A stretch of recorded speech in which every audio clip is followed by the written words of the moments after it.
The scent of old leather and polished brass filled the air, heavy and intoxicating. It was the smell of the house they called the Legacy, the one they'd spent a decade coveting. I was standing in the foyer, my fingers tracing the cold, veined marble of the pedestal where a centuries-old bust of a forgotten Roman general rested. My cousin, Clara, walked in, her face pale, the usual veneer of condescending calm shattered. She didn't have to say it. The tremor in her lower lip was the dialogue. "How could you afford this, Ella?" she whispered, the name a bitter insult, the last lingering taste of 10 years of mockery. My throat was suddenly dry, not from fear, but from the realization of a silent, completed labor. I didn't answer. I just looked at her hands, which were shaking exactly like mine had the night they called me the cheap cousin for the last time. The final closing papers were already signed, the keys heavy in my pocket. I was the one who had bought their dream. Before we begin, if you enjoy true and exciting stories like this one, subscribe to the channel and leave a like. Write in the comments what city or country you are watching from. Now, let's get to the beginning of this story. The world before the crash was a mirage of glass and manicured lawns, centered around Aunt Vivian and Uncle Marcus's estate, which they proudly named the Summit. It wasn't a home. It was a museum of purchased prestige. I remember the air in their dining room being perpetually refrigerated, making the scent of the expensive imported lilies on the table feel sharp and artificial. Every Sunday, we were obligated to attend the family dinner, a ritual designed not for connection, but for the quiet, systematic ranking of the relatives. I, the dutiful daughter of the late, less successful brother, was firmly established at the bottom of that pecking order. My position was reinforced by my attire, my modest car, and, most cruelly, my inherent frugality. They saw my disciplined savings as a character flaw, a sign of small-mindedness, a cheapness of spirit. "Look at Ella, still clipping coupons," Clara would purr, her husband, Robert, offering a dismissive, polished smile that felt like a slap. Their house was immaculate but cold. Nothing had dust, not the massive crystal chandeliers, not the imported Persian rugs, not even the blatant underlying lies that cemented their social standing. The perfection was suffocating. I'd watch as Clara and Robert would casually mention their quarterly overseas trips or the new wing they were planning, their voices low enough to suggest intimacy, but loud enough to ensure I overheard every detail of my own inadequacy. The only warmth I ever felt in that house came from the weak, filtered sunlight struggling to penetrate the triple-paned windows, and even that felt like an intrusion. They all spoke about the Legacy, the old historic mansion on the hill, as if it were the only true marker of success in the city, their ultimate, unattainable goal. It was the one jewel missing from the Summit's carefully constructed crown. They spoke of its high ceilings, its old-world charm, its untouchable history, always concluding with a sigh and a pitying glance in my direction, reminding me that such dreams were only for the truly elevated, the ones who didn't worry about the price of gas. The cracks began subtly, almost imperceptibly, like tiny fissures forming beneath the perfect porcelain surface. They were in the constant ironies, the playful but deliberate manipulations. Aunt Vivian, for instance, had a habit of offering me her barely worn designer clothes, saying, "They might fit you, dear. I know you're busy saving every penny." It wasn't generosity. It was a performance of superiority. I started noticing the change in my own behavior, a kind of internal bracing against their verbal jabs. I stopped trying to explain my choices, my quiet life, my decision to avoid debt and luxury spending. The microaggressions became my armor, but the real shift was internal. Every mocking glance, every patronizing comment about my budgeting, I began to catalog, not out of anger, but out of a cold, clear determination. My focus sharpened. I became obsessed with financial independence, transforming their insults into fuel for my savings goals. It was an addiction to accumulation, not for luxury, but for the strategic, unassailable power of capital. The symbol that marked this growing internal rift was the smell of Clara's favorite perfume, expensive, sickly sweet gardenia, a scent that clung to the air and signified their presence before they even entered the room. Every time I caught that cloying, overwhelming fragrance, it was a trigger, a reminder of the chasm between our realities. I would clench my fists in my pocket, the tips of my fingers pressing into the small worn key to my modest, fully paid-off apartment, the only real security I possessed. I wasn't saving for a vacation or a new car. I was saving for the day their laughter would turn into a gasp. I was banking the insults, turning them into solid gold, brick by brick. They saw my quietness as defeat. I saw it as a silent, powerful preparation. The more they talked about the sheer impossibility of buying the legacy, the more I found myself researching its market value, its potential liabilities, and its hidden history. I didn't just want to be secure. I wanted to be out of their reach, on a plane of success they couldn't even comprehend. A success that would render their fragile status irrelevant. The summer garden party was the turning point, the day the abuses became explicit, and the tension in the atmosphere grew so thick it felt like humidity before a storm. The sun was hot, but the air around Aunt Vivian and Clara was frigid. I was wearing a simple tailored dress, a stark contrast to their overflowing imported silk. Robert cornered me by the reflecting pool, a half-empty glass of champagne in his hand. His eyes glazed with a mixture of boredom and cruelty. "Ella, be honest," he drawled, leaning too close, the alcohol sour on his breath. "Do you ever wonder if all that frugality is just a coping mechanism for a lack of ambition? You'll never get the legacy living like a squirrel." His tone wasn't playful. It was a direct, calculated assault on my self-worth. I tried to intervene, to calmly explain my long-term investment strategy, but Clara swooped in, linking her arm possessively through Robert's. She chuckled, a high, brittle sound. "Oh, darling, don't bore Ella with things like long-term strategy. She operates on a different scale, don't you, dear? Small pots, small gains. It's sweet, in a way."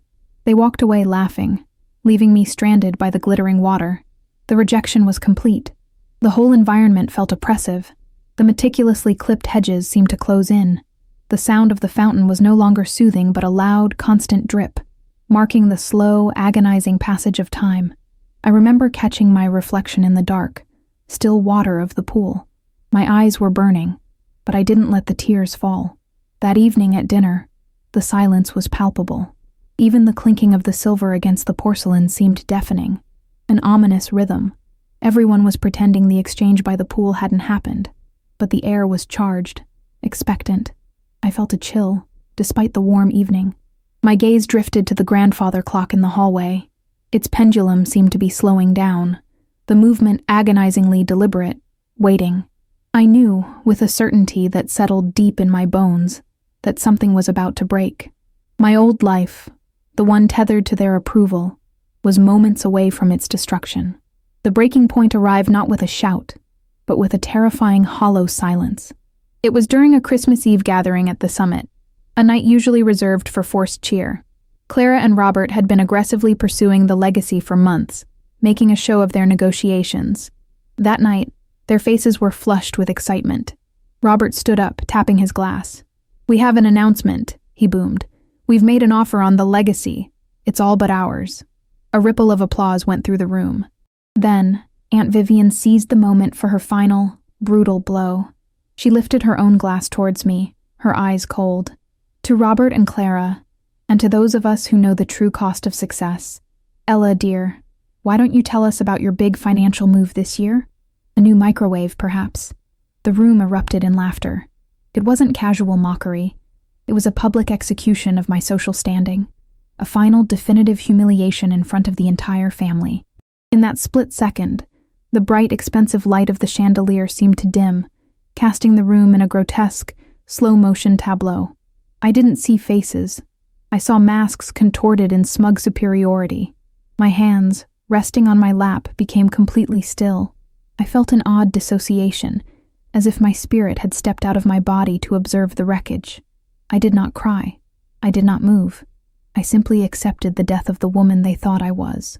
The old Ella, the one who tried to please, the one who accepted their definitions of worth, evaporated in the blast of that laughter. The reaction of the culprits was a chilling indifference. They sipped their champagne, basking in their cruelty, utterly devoid of remorse. I remember the exact moment the feeling of victimhood left me, replaced by a crystalline, razor-sharp resolve. The woman who asked for permission to exist, the cousin who endured their pity, died at that mahogany table. All that remained was a cold, calculating force focused on a singular objective. The next morning, the house was silent, an oppressive, suffocating emptiness left after the Christmas chaos. I didn't go to the hospital or the police station. I went to my bank. There were no tears, no dramatic outbursts, only the mechanical, precise movement of action. I felt a cold serenity I had never known. The shame had burned away, leaving a core of pure steel. I was no longer grieving the insult. I was focused on the architecture of their downfall. I initiated a series of transfers and communications, moving assets, consolidating investments. My ally was not a journalist or a detective, but Mr. Henderson, my financial advisor for the last 5 years, a man who respected silence and results. I called him from my small, quiet kitchen, the aroma of stale coffee the only sound. "Mr. Henderson," I said, my voice steady. "I want to move immediately on the large opportunity we discussed. I need every liquid asset ready to go. No debt, all cash. I am done waiting for their approval." There was a brief silence on the other end, then his crisp, professional reply. "The numbers are substantial, Ella. Are you absolutely certain?" I looked out the window at the bleak winter sky. "They are returning from their ski trip in 2 weeks," I stated, the data deadline for Destiny. "The window is closing. I have the resources. Do what you do best, Mr. Henderson. I want to buy the legacy." The decision was made. The path of moral revenge was sealed. I felt a grim, almost spiritual certainty that the transaction was no longer about property, but about the irreversible rebalancing of a deep, decade-old injustice. Mr. Henderson got to work immediately. While the family was basking in the sun of their triumph, oblivious to the fact that their offer on the legacy was still conditional, we were digging. The investigation wasn't into a crime, but into the financial foundation of their confidence. Robert and Clara's wealth was showy, a gleaming facade of constant, expensive consumption. We pulled publicly available records on their major business ventures, their loan structures, and their recent spending sprees. What emerged was a pattern of over-leveraging and risky speculative investments, fueled by the arrogance that success was their birthright. Mr. Henderson discovered a chilling similarity in their business practices, an old, near-forgotten news clipping about an investment scam Robert's father, Uncle Marcus, had been involved in decades ago, an accident that wiped out a small group of investors, an incident that had been meticulously buried by expensive lawyers. The details were murky, but the modus operandi was identical, using personal connections and inflated promises to hide systemic fragility. They hadn't just been mean. They had been consistently, carelessly arrogant with wealth built on shaky moral and financial ground. I realized the monster had always been there, not just in their condescension, but in the very core of their financial structure. It was a revelation that gave my revenge a profound moral weight. My move wasn't just about outbidding them. It was about striking at a system of entitlement that they assumed was impenetrable. The legacy wasn't just a house. It was the next speculative venture they needed to maintain their image, and I was about to quietly pull the rug out from under their entire world. The cold, sterile numbers on the spreadsheet began to feel hot, alive, charged with the energy of karmic debt. The next 10 days were a study in contrast, a silent, internal war. I maintained my usual low profile, replying to their sporadic, smug emails about their impending purchase with polite, minimal responses. On the surface, I was the quiet cousin. Internally, I was a general directing an operation. I went about my small routines, grocery shopping, working, reading, with a strange, almost inhuman tranquility. Meanwhile, the tension began to build around Robert and Clara. Mr. Henderson had subtly instructed the lawyers to create minor, frustrating delays in their conditional offer while we prepared our final, all-cash bid. Robert began to feel the heat. He was paranoid, calling his lawyer incessantly, his voice strained and loud enough to be heard through the thin walls of his office. I knew this because Mr. Henderson's contact was feeding us the information. I heard the desperate edge in his calls about his collapsing cryptocurrency investment, the sudden liquidity crunch. While he was berating his assistant for losing a key document, I was at my kitchen table, calmly reviewing the closing papers for The Legacy, which were color-coded and organized in a neat black binder. While he screamed into his phone, I was arranging my books by author and genre. The serenity of my preparation was a mirror to the chaos of his impending defeat. I saw the signs of his impending downfall, the uncharacteristic silence from Clara's social media, the hurried, hushed conversations at family functions. They were circling, wounded, but they still didn't see the predator. They only saw the cheap cousin, and that was my greatest weapon. The final block of the plan fell into place with a quiet, devastating efficiency that reflected years of their quiet cruelty. The destruction was not loud, it was structural. Mr. Henderson, using our all-cash offer, bypassed their contingent bid and sealed the deal on the legacy at exactly 10:00 a.m. on a Tuesday. Simultaneously, their bank called in a high-interest, short-term loan they had structured too thinly. The news broke not as a scandal, but as a simple, undramatic reality. Robert and Clara had lost the deal, and their significant down payment was tied up, crippling their cash flow. Their contacts started running. Business partners, sensing the shift in the wind, quietly pulled out of joint ventures. Robert's attempt to use his political connections failed because the mayor, fearing a broader market panic, chose to cut ties with known liabilities. I didn't witness any of this directly. I received the final confirming email from Mr. Henderson and immediately sent a short professional email to the lawyer handling the sale for the legacy, confirming my full acceptance of the terms. The next morning, a small news piece appeared in the local business section. Historic legacy mansion purchased by quiet investor, ending long bid process. The paper didn't name me, but it named the seller, and it confirmed the price. Their empire didn't crumble with explosions and dramatic collapses. It sank in a dreadful, silent acceptance, like snow falling over old marble. I was not there to see their faces, but I knew the look of their defeat. It was the mirror image of the cold contempt they had shown me for a decade. Months passed. The initial, sharp satisfaction of the victory mellowed into a profound, quiet peace. I didn't move into the legacy. That house, for all its majesty, was their dream, not mine. It was merely the tool of my redemption. I quietly sold it a few months later to a conservation group, making a tidy profit, and used the funds to buy a simple, beautiful house by the ocean, with large windows that let in unfiltered, chaotic light. There, the air smelled of salt and wild jasmine, not polished brass and refrigerated lilies. The process of healing was slow, marked by small, significant gestures. I learned to cook without counting every calorie or every cent, finding joy in the simple, messy abundance of creation. I started tending a small garden, allowing the soil to get beneath my nails, the roughness a texture of real, unpretentious life. I often sat on the porch, watching the waves, feeling the sun warm my skin, a heat that was real, unlike the artificial warmth of the summit. The true measure of my victory wasn't the mansion I bought, but the self-worth I finally recovered. Robert and Clara's world contracted, their shame forcing them into a quiet exile that was its own form of moral reckoning.